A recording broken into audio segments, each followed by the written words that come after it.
Kembar tak harus sama, bukan? Mereka kembar, namun berbeda gender. Tak hanya itu yang beda, namun perlakuannya pun beda.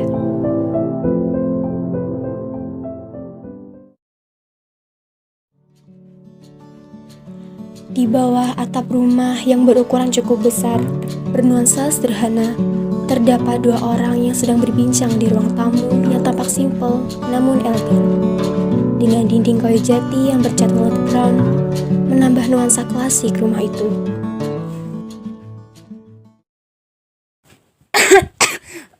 Aduh, kenapa? Minum dong. Sebentar ya, aku ambilkan minum.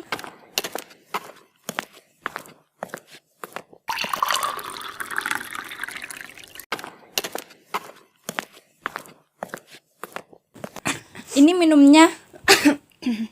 Leganya. Nih, minumnya. Oh iya, Neng. Gimana kabarnya si kembar? Mau ngelanjutin kemana mereka? Anakku saja kuliah di UI kedokteran loh, si Rani itu. Iya sih, hari ini baru mau ngambil rapot katanya. Tapi jangan salah, Bagas juga udah 2 tahun berturut-turut paralel pertama di angkatannya loh. Wele, keren nih Bagas ponak aku. Lah si Sekar itu gimana sih? Dilihat dari penampilan aja udah uraan, apalagi sama nilainya mau babak belur.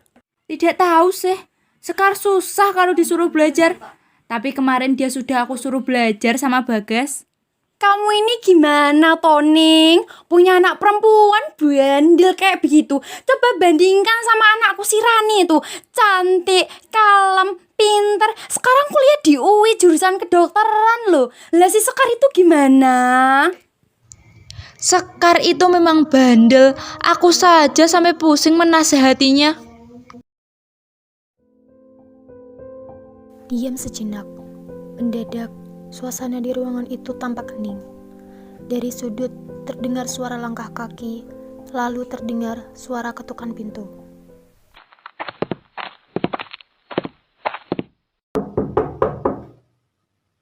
Assalamualaikum. Waalaikumsalam. Loh, ada Bude Ulas Asih. Heh, sembarangan kamu. Nama saya Sri Asih Widiawati. Walas Asih. Hei, bercanda Bude. Baru datang, Bude. Waduh, si ganteng. Udah dari tadi nih Bude di sini. Bu, Ucap Bagas sambil menyalimi ibunya. Bagaimana nilai rapotnya? alhamdulillah, Bu. Bagas lulusan terbaik di angkatan. Wele, ponakan gantengku ini pinter banget. Bude bangga loh, guys. Bu, Sekar gak ditanya juga. Paling juga seperti biasa dapat nilai pas-pasan. Jangan salah, Bu. Sekar juara 4 di kelas loh. Juara 4 bangga. Kamu lihat coba, Bagas lulusan terbaik. Dan Mbak Murani juga juara paralel terus waktu sekolah. Sekarang sudah kuliah di UI jurusan kedokteran. Lah kamu kok tidak bisa seperti mereka? Ibu sudah nyuruh kamu untuk belajar. Kenapa nilainya masih jelek begitu? Tidak sesuai dengan yang ibu harapkan. Kamu terlalu banyak main HP pasti. Enggak kok, Bu. Sekar belajar, tanya aja sama Bagas. Ya kan, Gas? Halah, kamu ini banyak alasan saja. Tapi Sekar beneran udah belajar sama Bagas, Bu.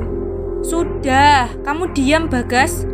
Mau jadi apa kamu dengan juara 4 di kelas itu? Emang ada perguruan tinggi yang mau nerima kamu? Sekar mau masuk jurusan di kafe. Sekar suka ngegambar. Tanya aja sama Bagas. Kata dia gambaranku bagus-bagus. Apa? Kamu suka ngegambar? Jadi kamu lebih sibuk ngegambar yang tidak berfaedah itu daripada belajar? Bu, kenapa ibu gak pernah ngedukung kesenangan Sekar? Setiap anak memiliki potensi yang berbeda. Bagas pintar akademik, sedangkan Sekar memang gak pintar dalam akademik. Tapi bisa saja kan potensi Sekar ngegambar. Ngelawan aja kamu ini Sekar. Sudah, sekarang lebih baik kamu cuci piring sana. Sudah menumpuk cuciannya. Jemuran juga sudah kering, nanti diambil. Dan kamu Bagas, istirahat ya, pasti capek. Tapi Bu, Sekar kan juga capek. Kenapa cuma Bagas yang disuruh istirahat? Kenapa nggak bantuin Sekar juga? Bu, Sekar juga capek, biar Bagas bantu ya. Bagas, kamu ini laki-laki, nggak usah pegang-pegang urusan perempuan begitu. Nurut sama ibumu saja ya, jangan ikut-ikut bandel seperti Sekar. Budi kok gitu? Dengan perasaan bersalah, Bagas berjalan menuju kamarnya yang terletak di sisi ruang tamu di rumahnya.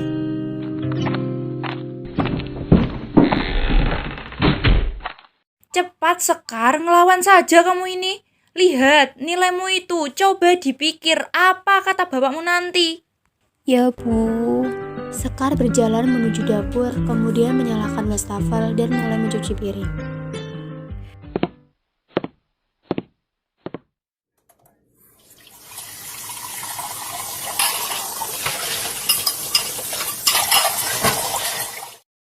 Jadinya, si Sekar mau dikuliahin apa enggak? Kamu dengar sendiri, tadi anaknya pengen masuk DKV. Tapi aku masih mikir-mikir dulu. Kalau Bagas ya sudah pasti kuliah. Lah dia saja sudah lolos masuk PTN. Kalau masuk PTN, biayanya lebih terjangkau kan? Tekar saja nilainya seperti itu. Tidak ada bakat akademiknya lagi. Hobinya nggambar, hobi yang tidak berguna. Kalau dikuliahin juga sia-sia. Mending suruh di rumah saja bantu-bantu kamu. Atau langsung suruh kerja, mengurangi beban keluarga. Sebentar nunggu keputusan dari Mas Lukman dulu. Sekar yang mendengar percakapan antara Budi dan ibunya itu membuat ia tak sanggup lagi membendung air matanya. Tangannya mengepal, hatinya gemetar. Ia rasanya ingin menjerit.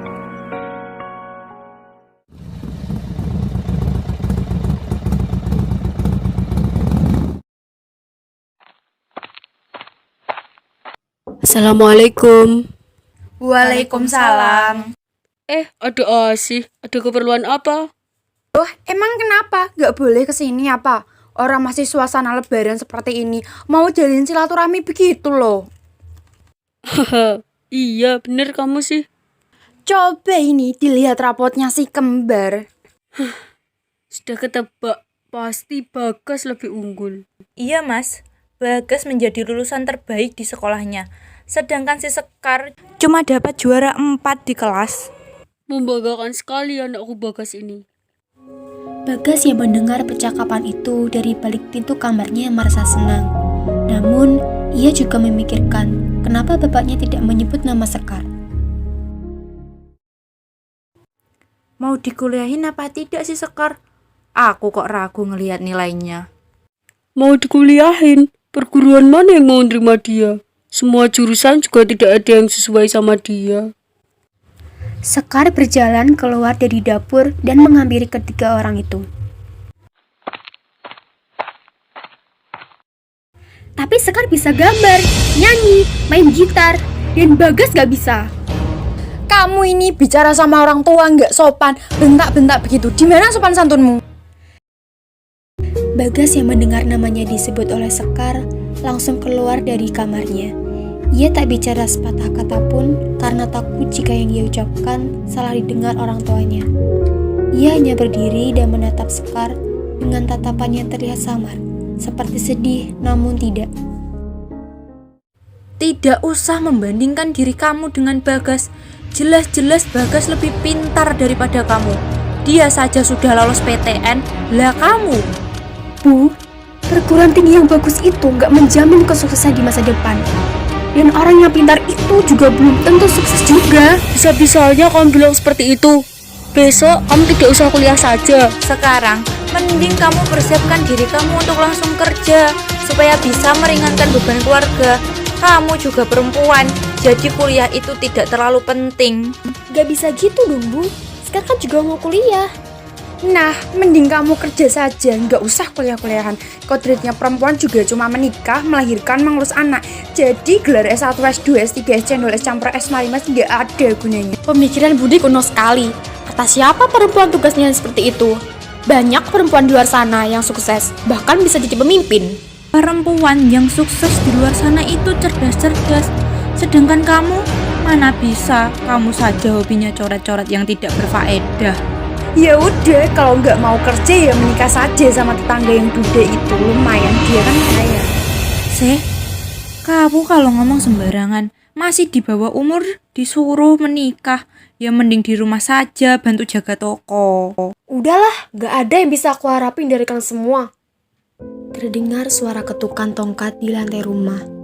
Ayang Uti yang terbangun dari tidurnya akibat perdebatan panjang orang-orang di rumah itu. Pendidikan untuk zaman sekarang tidak hanya berguna bagi laki-laki saja. Kata siapa kodrat perempuan hanya menikah dan mempunyai anak? Kartini mati-matian memperjuangkan kaum wanita supaya bisa mendapatkan pendidikan. Dulu wanita dipandang rendah, tapi Kartini sudah memperjuangkan martabat kaum wanita agar setara dengan laki-laki. Bisa-bisanya kalian mempunyai pemikiran kalau pendidikan tinggi untuk kaum wanita tidak ada gunanya.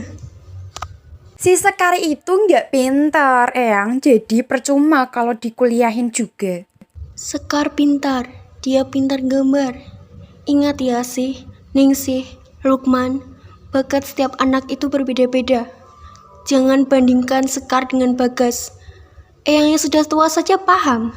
Kalian yang masih muda pemikirannya kenapa tidak benar seperti itu. Tapi Bu, Sekar itu kalau diturutin terus-menerus akan semakin melunjak Bu. Lihat saja kemarin kata Ningsih, si Sekar habis kena kasus. Ya Bu, buat apa menyekolahkan anak yang susah diatur? Lebih baik di rumah bantu-bantu. Ada Bagas juga. Lagi pula pendidikan SMA juga sudah bagus untuk Sekar. Kalaupun diterusin, mau masuk jurusan ngegambar, mau jadi apa? Dia mau jadi pelukis jalanan. Datanglah Rani dari luar yang masuk rumah. Maaf, bukannya nggak sopan menguping pembicaraan kalian. Tapi menurut Rani, menjadi pelukis atau melanjutkan ke arah seni itu tidak ada salahnya. Kalau memang Sekar berbakat, lebih baik didukung.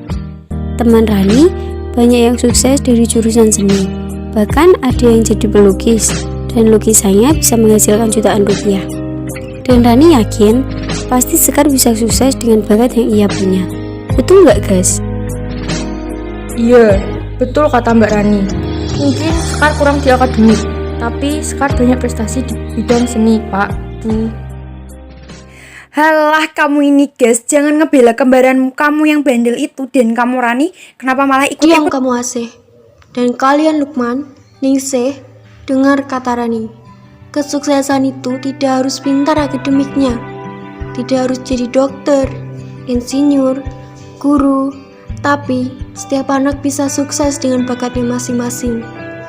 Lihat Sekar, dia itu anak kalian, kembaran Bagas. Jangan suka membanding-bandingkan mereka.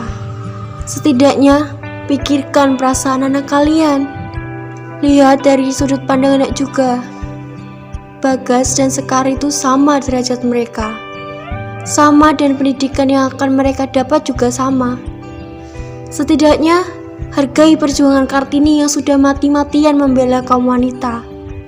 Jangan ada diskriminasi terhadap wanita di keluarga ini. Omongan Eyang ada benarnya. Pemikiran Bapak selama ini salah. Bapak juga pernah lihat gambaran Sekar bagus. Tapi dulu Bapak pengennya kamu jadi seorang PNS. Jadi Bapak tidak suka melihat kamu menggambar seperti itu. Sekarang Bapak sadar dan Bapak mau kuliahan kamu sesuai dengan apa yang kamu mau. Tidak harus negeri juga tidak apa-apa. Yang penting kamu mau sungguh-sungguh. Sebenarnya ibu sedikit ragu, tapi ini sudah menjadi keputusan Bapak, jadi ya sudah. Bapak harap ini adalah keputusan yang terbaik. Sudah cukup rasanya membandingkan dan menuntut Sekar agar seperti Bagas, Bu. Saatnya kita sebagai orang tua berperan semestinya untuk mendukung minat dan bakat anak-anak kita. Iya Mas. Bapak minta maaf ya atas semuanya. Ibu juga minta maaf ya. Sekar terharu mendengarkan ucapan kedua orang tuanya. Sekar gak mimpi kan? Bu, percaya sama Sekar. Sekar janji akan belajar sungguh-sungguh. Sekar gak lupa bakal bantu-bantu ibu. Tentunya dengan Bagas. Mas, Ning, apa nggak percuma? Sudah, kamu itu nggak usah ikut campur. Atau aku pukul pakai tongkatku ini. Tapi Bu, ini lukis loh, mau jadi apa sekarang nanti lebih baik? Sudah sih, diam kamu. Ini urusan keluarga Lukman. Biar ini semua jadi urusan dia. Rani, sekarang kamu ajak ibumu pulang ya. Ayo Bu, kita pulang. Tadi Bapak nyariin Ibu.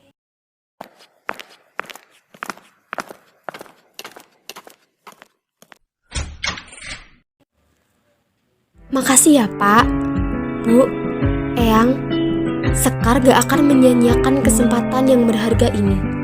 Iya, Sekar. Bapak ibu percaya sama kamu. Eyang mau ke kamar lagi. Mau ngelanjutin tidur yang kepotong tadi.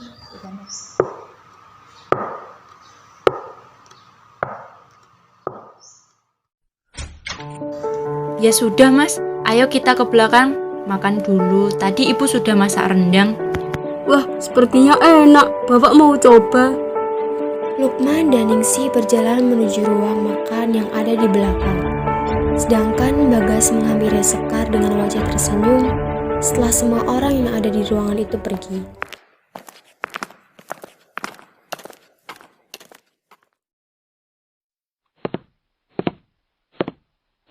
Selamat Sekar.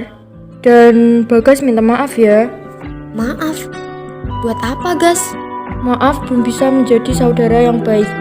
Pasti selama ini kamu benci banget sama aku. Gas, aku gak pernah benci sama kamu. Mungkin aku bencinya sama keadaan, takdir. Enggak. Sepertinya gak ada yang harus dibenci. Kalau akhirnya membahagiakan. Sekar, mulai sekarang aku akan berusaha menjadi saudara yang baik buat kamu. Nah, sebagai saudara yang baik, nanti bantu aku cariin universitasnya bagus ya. Gak negeri juga sih, karena itu juga gak mungkin. Bisa kok kalau lewat jalur SBMPTN. Bagas, kamu bercanda. Aku ini gak pintar. Terus, UTBK tinggal 23 hari lagi. Mana bisa aku kerja materi sebanyak itu? Bisa, gak ada yang gak mungkin. Nyatanya, tadi bapak sama ibu mau dukung kamu kuliah di jurusan di kafe. Ya sudah, kamu sekarang bantuin aku kejar materi. Tapi nanti kalau gagal, ya sudah, aku di perguruan swasta saja. Ayo belajar sekarang. Siap mas-mas calon maba UI jurusan teknik kimia. Bisa aja kamu. Akhir yang tak terduga, seperti sudah tidak ada harapan. Namun, pada akhirnya muncul sebuah keajaiban yang membawa kebahagiaan.